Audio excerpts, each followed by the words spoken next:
जय Hind. Future of India पर आप सभी का स्वागत है। इस वीडियो में हम मंगलम इंडस्ट्रियल फाइनेंस लिमिटेड कंपनी को डिस्कस करने जा रहे हैं। देखिए, ये एक फाइनेंस सेक्टर की छोटी सी कंपनी है और अभी इस कंपनी का शेयर प्राइस 60 रुपये से कम होकर 3 रुपये के आसपास आ गया है। यहाँ पर आप देख सकते हैं प्राइस 2 रुपये 90 पैसे के आसपास चल रहा है। यानी कि कह सकते हैं कि इस कंपनी का शेयर प्राइस अभी सस्ता मिल रहा है। तो क्या हमें इसमें इन्वेस्टमेंट करना चाहिए? क्योंकि देखिए, फाइनेंस सेक्टर की जो कंपनियाँ होती हैं, IT सेक्टर के बाद इनमें ग्रोथ की संभावना सबसे ज़्यादा होती है। इसलिए इस कंपनी को हम दरकिनार करके नहीं चल सकते हैं। और दूसरी बात यह भी डिस्कस करेंगे कि जिन लोगों का पहले से इसमें इन्वेस्टमेंट है उनके लिए तो चिंता की बात है ना कि 8 रुपये से प्राइस कम होकर 3 रुपये तक आ गया है, तो वो डर रहे होंगे। तो उन्हें क्या करना चाहिए, इन सारे पहलुओं को इस वीडियो में आसान भाषा में डिस्कस करेंगे। लेकिन शुरुआत शुरू से करते हैं। अभी इस कंपनी का शेयर प्राइस देखेंगे, यहाँ पर 2 रुपये 90 पैसे के आसपास चल रहा है और एक दिन में देखेंगे तो यहाँ पर तकरीबन 5% के आसपास गिरावट देखने को मिल रहा है। और पिछले एक सप्ताह में भी देखेंगे तो एक सप्ताह में भी तकरीबन ये स्टॉक 5% के आसपास टूटा है। हालांकि ये गिरावट अभी पिछले कुछ दिनों से देखने को मिल रहा है, क्योंकि स्टॉक देखेंगे तो अच्छा चल रहा था। यहाँ से देखेंगे 26 मई के बाद से, ये 26 मई है, यहाँ से देखेंगे तो प्राइस में गिरावट देखने को मिल रहा है। हालांकि एक मंथ का रिटर्न देखेंगे तो एक मंथ का रिटर्न आपको पॉजिटिव में ही दिखाई देगा। तकरीबन 4% की छलांगी लगाया है एक मंथ में।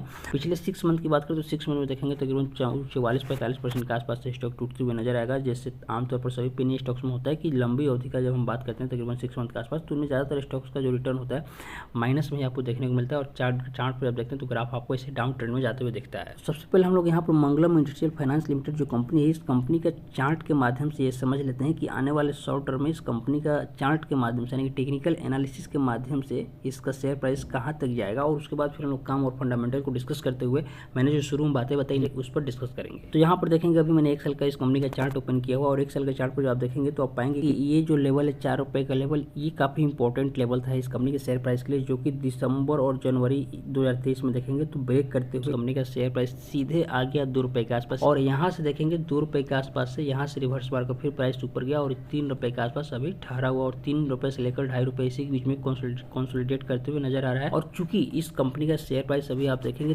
3 रुपये के आसपास ही यहाँ पर रेजिस्टेंस के पास ही चक्कर लगा रहा है, तो प्रबल संभावना है कि जिस दिन ये कंसोलिडेशन से बाहर निकलेगा इस कंपनी का शेयर प्राइस ऊपर की तरफ ही ब्रेक करेगा। और जब ऊपर की तरफ ब्रेक करेगा तो सबसे पहले इस कंपनी का शेयर प्राइस इस लेवल के आसपास आएगा, यानी कि 4 रुपये के लेवल के आसपास आएगा।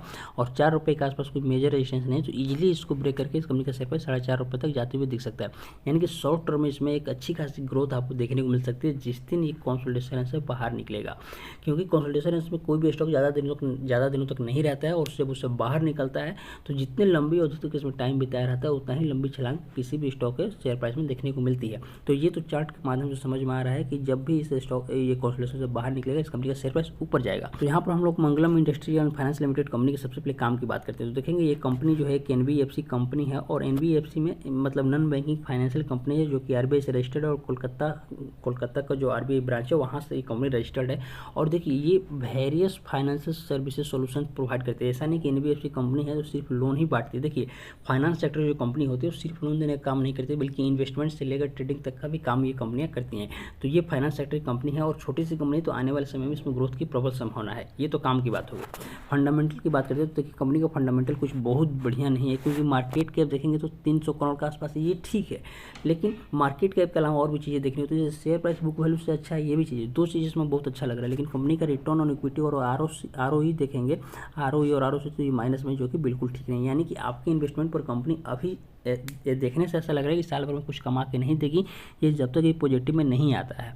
और ये इसके लिए पॉजिटिव मानने की जरूरत है कि कंपनी का फंडामेंटल बेहतर हो। फंडामेंटल कैसे बेहतर होगा? जब हर एक क्वार्टर का रिजल्ट बढ़िया आएगा। अभी तो Q4 के जो नंबर आए हैं, Q4 के नंबर को जब आप देखेंगे तो पाएंगे कि ये फंडामेंटल मजबूत होने के अभी इसके चांस नहीं दिख रहे हैं। यहाँ पर हम लोग इस कंपनी के क्वार्टरली रिजल्ट को डिस्कस कर लेते हैं। देखिए, इस कंपनी क्वार्टरली रिजल्ट में सबसे पहले सेल्स की बात करते हैं तो मार्च क्वार्टर में जो कंपनी का सेल्स हुआ है पिछले क्वार्टर से कम हुआ है। हालांकि उसके पिछले क्वार्टर में यानी कि Q2 से अभी Q4 का जो रिजल्ट आया देखेंगे ये ज़्यादा है। लेकिन यहाँ पर जब आप देखेंगे कंपनी का ऑपरेटिंग प्रॉफिट मार्जिन, तो ऑपरेटिंग प्रॉफिट मार्जिन का मतलब होता है कंपनी के मेन बिजनेस से जो कमाई होती है, तो वो अभी कितना ज़्यादा माइनस में चला गया है, जबकि पहले ये प्लस में था। तो इस वजह से इस कंपनी का जो नेट प्रॉफिट है, नेट प्रॉफिट देखेंगे तो सेल्स में भी कमी हुआ है और प्लस ऑपरेटिंग प्रॉफिट मार्जिन भी कम हुआ है। तो इस वजह से इस कंपनी का नेट जो प्रॉफिट है तकरीबन 5 करोड़ के आसपास माइनस में चला गया, जो कि पहले सिर्फ 14 लाख के प्रॉफिट में था। उसके पहले 48 लाख के मतलब 48 लाख का लॉस था, तो ज़्यादा नहीं था। लेकिन पहले जहाँ लाख में लॉस या प्रॉफिट हुआ करता था वो करोड़ों में इसको लॉस होने लगा है, तो ये कहीं से भी ठीक नहीं है। इसलिए मैं कह रहा हूँ कि फंडामेंटल धीरे धीरे इस कंपनी का अभी मजबूत होते हुए नहीं दिख रहा है। जब फंडामेंटल मजबूत होगा तब हम मानेंगे कि ये फाइनेंस सेक्टर की जो कंपनी है इसमें पैसा लगाया जा सकता है। तो मेरे हिसाब से क्या है कि यदि आप मंगलम इंडस्ट्री में पैसा लगाना चाहते हैं तो अपने रिस्क के हिसाब से लगाइएगा, अपना सोच विचार करके लगाइएगा। और जिन लोगों का पहले से इन्वेस्टमेंट है, देखिए उन्हें कुछ करने की जरूरत नहीं, उन्हें शांति से और तसल्ली से बने रहने की जरूरत है जब तक प्राइस 2 रुपये के नीचे नहीं आता है। 2 रुपये के नीचे आएगा तब सोचने वाली बात होगी, लेकिन वो सिचुएशन अभी दिखते हुए नहीं दिख रहा है। इसलिए आप इसमें बने रहिए, क्योंकि अभी ये स्टॉक कंसोलिडेट कर रहा है और जिस दिन कंसोलिडेशन से बाहर निकलेगा प्राइस ऊपर की तरफ जाएगा और आपका जो इन्वेस्टमेंट है सीधे 4 रुपये तक के लेवल के लिए जाते हुए दिख सकता है। मैं उम्मीद करता हूँ मंगलम इंडस्ट्री के बारे में जो बातें मैंने आपको बताई आप अच्छे से समझ पा रहे होंगे। मन में कोई सवाल कन्फ्यूजन तो मन में जरूर पूछिएगा। व्यक्तिगत रूप से मुझसे जुड़कर बातें करने के लिए मुझको इंस्टाग्राम पर फॉलो कर सकते हैं, उसका लिंक इस वीडियो को डिस्क्रिप्शन में मिल जाएगा। मिलते हैं अगले वीडियो में, तब तक के लिए धन्यवाद, शुक्रिया।